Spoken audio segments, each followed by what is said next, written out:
Why are we here? Why? What does this have to do with inflation? I can answer that question in one word: nothing.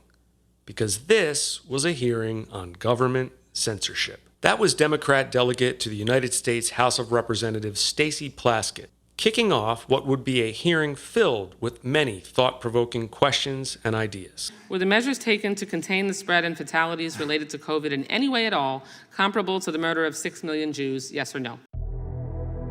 Somehow I managed to sit through the entire congressional hearing on the weaponization of the federal government, which was specifically focused on the role of the United States government in the censorship of American citizens over the past few years. Despite having lost numerous brain cells during this activity, I was able to gather my thoughts and put together this video. What was astounding to me was the level of unabashed gaslighting used by several members of this committee to defend and even advance the cause of government censorship. Now, should we be surprised? Perhaps not.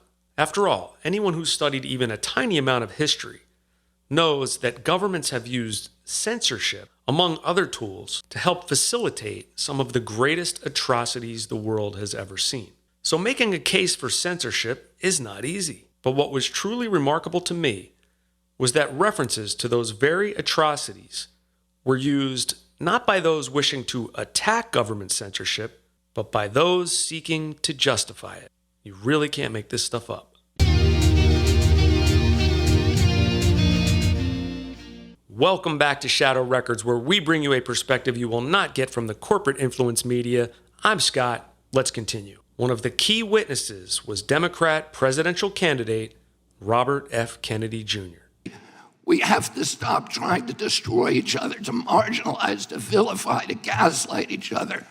We have to find that place inside of ourselves of light, of empathy, of compassion, and above all, we need to elevate the Constitution of the United States, which was written for hard times, and that has to be the premier compass for all of our activities. Thank you very much. Before we continue, let's make sure we're all on the same page concerning the definition of gaslighting. Gaslighting is a form of psychological manipulation in which the abuser attempts to sow self-doubt and confusion in their victim's mind. Typically, gaslighters are seeking to gain power and control over the other person by distorting reality and forcing them to question their own judgment and intuition. Let's use this statement by Democrat Representative Jerry Connolly as an example. First, let me add some context for the statement we're about to analyze. Democrat Representative Debbie Wasserman Schultz put forth a motion to move Robert F. Kennedy Jr.'s testimony to a behind-closed-doors executive session. Rule 11, Clause 2 says, whenever it is asserted by a member of the committee that the evidence or testimony at a hearing may tend to defame, degrade, or incriminate any person, or it is asserted by a witness that the evidence or testimony that the witness would give at a hearing may tend to defame, degrade, or incriminate the witness, and it goes on. Now, in the clip we're about to show, a yes means allow the testimony to be public and uncensored. No means censor the testimony by moving it to a behind-closed-doors private executive session. Several of the representatives on both sides of the aisle felt a need to add a little comment following their vote. Here are a few examples. Mr. Jordan? Yes. Mr. Massey? Yes to not censor. Mr. Massey votes yes. Sanchez? No, because it's violative of the rules. Ms. Sanchez votes no. Ms. Wasserman Schultz? No to allowing a witness to degrade and This is defame not speech others time. and violate the rules. Mr. Goldman? No to hate speech. Mr. Goldman votes no. But the one that really struck me, the one I believe kicked off the parade of gaslighting to follow, was from Democrat Representative Jerry Connolly. Mr. Connolly? No to the Soviet Politburo. No to the Soviet Politburo. Now, just a passing statement, but when I first heard it, I actually had to do a double take and listen again. I clearly heard him vote no to allowing public uncensored testimony, but he made a reference that I could never have imagined would be used in defense of censorship. According to Wikipedia, the Political Bureau of the Central Committee of the Communist Party of the Soviet Union, or Politburo, was the highest policymaking authority within the Communist Party of the Soviet Union. This is a government that was notorious for using propaganda and censorship to commit all sorts of atrocities against its own citizens. And here, Mr. Connolly is attempting to associate a man testifying against government censorship with one of the most censorship-friendly governments in world history. Makes absolutely zero sense, but that's exactly the point of gaslighting, to gain power and control over people by distorting reality and forcing them to question their own judgment and intuition. And it only got worse from there. Here's Ranking Member Stacy Plaskett. That's what's distressing about this hearing. Even knowing what they know about Mr. Kennedy's hateful, evidence-free rhetoric, and even though they've invited any number of witnesses to make their point, Speaker McCarthy, Chairman Jordan affirmatively chose to give this a platform. Hateful and evidence-free rhetoric.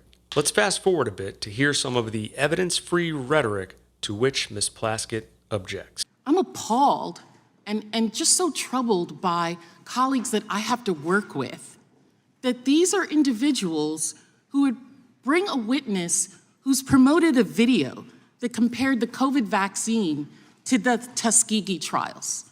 The Tuskegee trials were a very difficult time in Black America, where individuals who were already sick with a disease were then reviewed, experimented on, who already had a disease to see how far that disease went. And making the comparison that manipulates and preys on Black people's feelings about the atrocities of the past in order to prevent them from seeking life-saving vaccines in the present.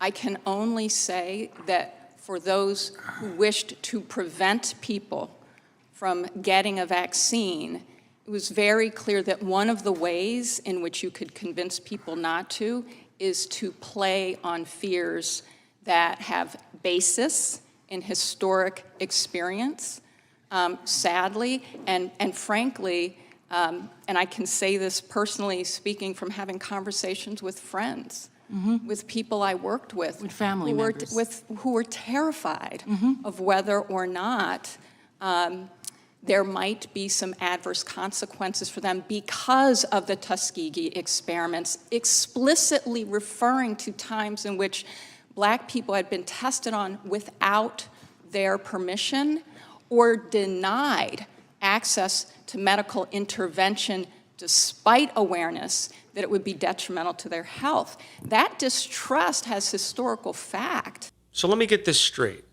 Reminding people that historically the government can't be trusted may reduce trust in the government. And that is an argument to defend government censorship? I never thought I would see two Black women, or Black people for that matter, reprimanding someone for reminding the Black community that the CDC secretly used them in a health experiment for roughly 40 years. If you're not familiar with the Tuskegee trials, that's when the CDC allowed Black trial participants with a known syphilis diagnosis to go untreated, unbeknownst to those participants. They allowed them to go untreated so that they could study the ravages of this horrible disease over time. That's not hateful, evidence-free rhetoric.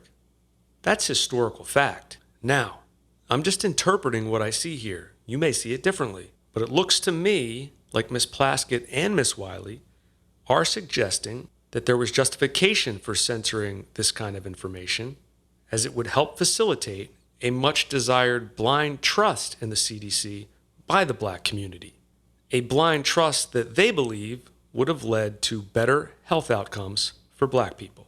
Now, full disclosure here, I have very little trust in the CDC, and that goes for their treatment of all races. I believe it is a captured agency serving corporate interests over people's interests, primarily the interests of the very big pharma sector they're charged with regulating. So I, for one, would debate that conclusion. Now, I've been following RFK Jr. quite a bit over the past few years, and the idea that he was trying to trick any race out of getting beneficial health care is absolutely absurd. His cautionary messages were directed at all races, creeds, and colors. He was simply cautioning humanity. Furthermore, I have to wonder if people suggesting this, like Ms. Plaskett, are actually being genuine. Is this more blatant gaslighting? I certainly suspect so, but I can't be sure. We each view the world through the lens of our perception. In Ms. Plaskett's own words, this is hers. I also note, in terms of censorship, that the far-right media has already issued articles about me playing the race card. The race card is something that's often used against Black people for bringing up when they see race hatred being propagated against them. And it's a means to try and keep us quiet and keep us in our place. Oh, you're playing the race card by bringing up what is obvious in our lives, what is obviously happening, race.